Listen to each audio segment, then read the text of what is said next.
اهلا بيكم في برنامج العالم وتسمع اشتراك ولايك وتفعلوا الجرس ليصلكم كل جديد. فيديو النهارده عن صبحي عبد السلام. صبحي صوت قلت لكم ده واحد بيحقد وبيغل تجاه النادي الاهلي. الاهلي عمل له مرض نفسه وعمل له تعب نفسي وعمل له عقده نفسيه مش طبيعي. واحد بيعمل تعصب وفتن في مصر، هو منبع للتعصب فتن في مصر. طبعا هو شخص كاره وحاقد وغلاوي جدا تجاه النادي الاهلي. الاهلي عمل له مرض نفسه وعمل له تعب نفسي وعمل له عقده نفسيه بجد يعني. طبعا هو بيحب يسير الجانب كام بتوع تعصب فتنه وبيحب الترند والله.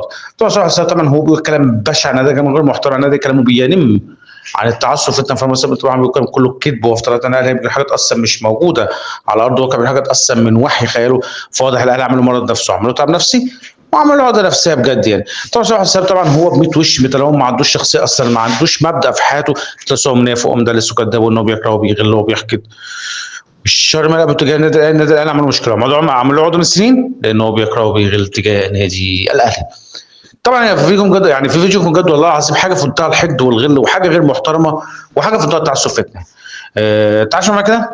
بطولة هابطة، بطولة مزيفة. يعني والله عايز اقول لك صبحي حسام الاهلي هيفضل مجننك ومربي لك الخفيف. تخيلوا يعني، بص يا جماعه، تخيلوا صبحي حسام بيقول لك بطوله السوبر المصري اللي هي بيقول عليها بطوله هابطه وبطوله يعني بطوله مش يعني ضعيفه ومش عارف، والكلام اللي هو بيقوله بطوله هابطه ومش عارف ايه والكلام. عايز اقول لك بس صبحي حسام اللي زي صبحي حسام واللي زي يقول قبل البطوله كانوا بيطلعوا يقولوا اللي هم يقولوا البطوله جامده ومش عارف ايه، لكن بقى عشان خلاص بقى والاهلي بقى عشان جامد بقى وكذا وعشان الاهلي بيكسب، وهو عارف كويس قوي ان الاهلي كان تقيل وكان مستواه حلو في ماتش امام سيراميكا، فطلع قال لك ان هي بطوله هابطه وبطوله مش عارف ايه والكلام ده.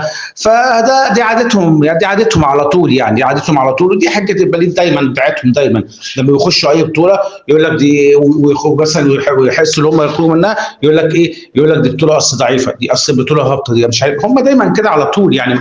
الاهلي عامل لهم مرض نفسي دايما يعني. فعايز اقول لك يا صبحي حسام عايز اقول لك يعني الاهلي هيفضل مجننك وهيفضل مربي لك خفيف وهيفضل وجعك ويفضل عامل لك عقده نفسيه يا صبحي حسام. طبعا صبحي حسام طبعا هو قلت لكم هو بيحب يسير الجدل بالكلام بتوع تصفيتنا وبيحب الترند والله. طبعا صبحي حسام طبعا هو كاره للنادي الاهلي كده على النادي الاهلي. صبحي عبد السلام اعرف حجمك قبل ما تتكلم عن النادي الاهلي. استنوني في حلقه بكره بالبرنامج العالمي. السلام عليكم.